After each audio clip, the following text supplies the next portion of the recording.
We're here today with Rowe, a lawyer from Jane and Finch, and we're going to ask him some questions.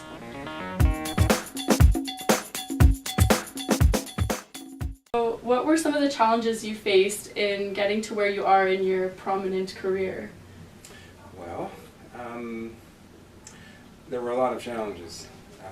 I left home at an early age, so trying to finish high school and having to rely on student welfare to do it, and then having to work through school to pay for university, and doing lots of odd jobs to pay the bills, and then at the same time trying to maintain a good grade average.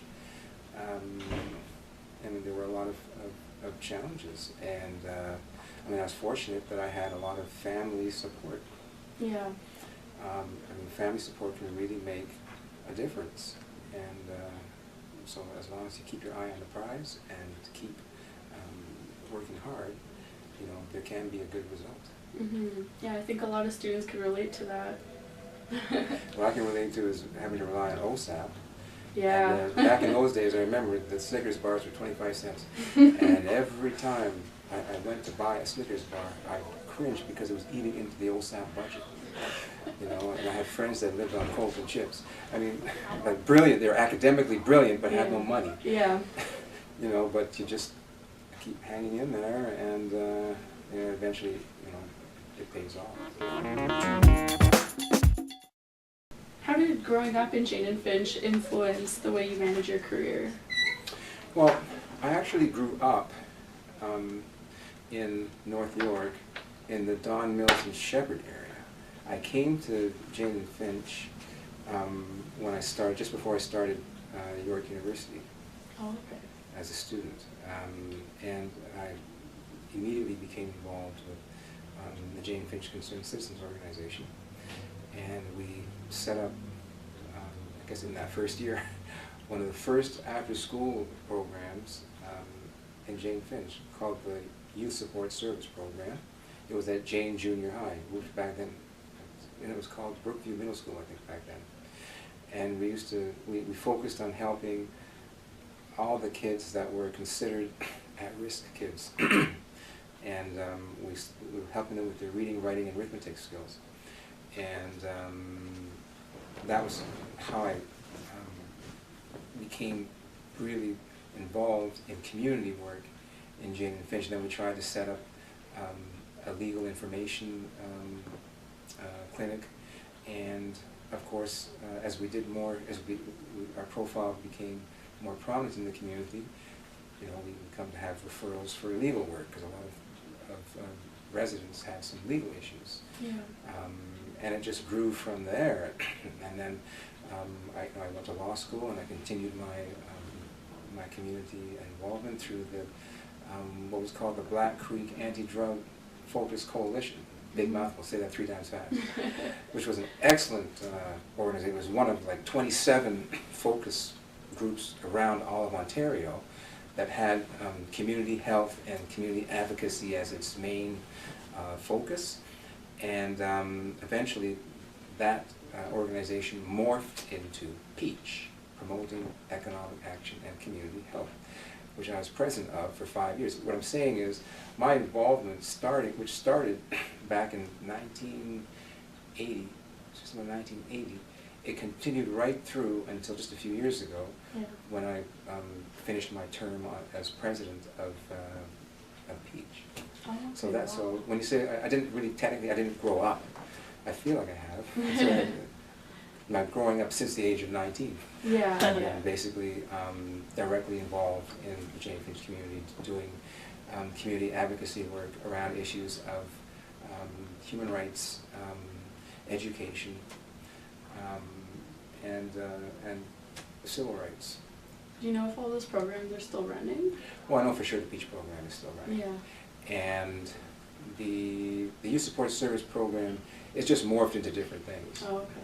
And of course, since that time, many other agencies and programs, you know, have evolved. Some have come and stayed, some have come and gone. Mm-hmm. And somehow the job gets done, but there's always something more to be done.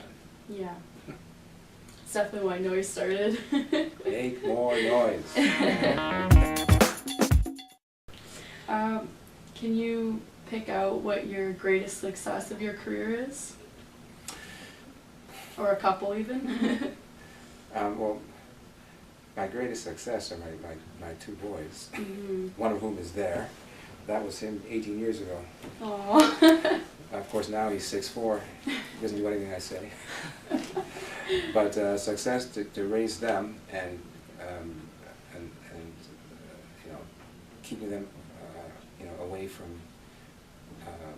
the distractions and keeping them on a straight and narrow path and not having them have criminal records and so on is a major achievement for any parent trying to raise, you know, two black you know, boys in the Jane Finch you know, community. I think that's one of my biggest successes. But in terms of my actual career, legal career, there have been many.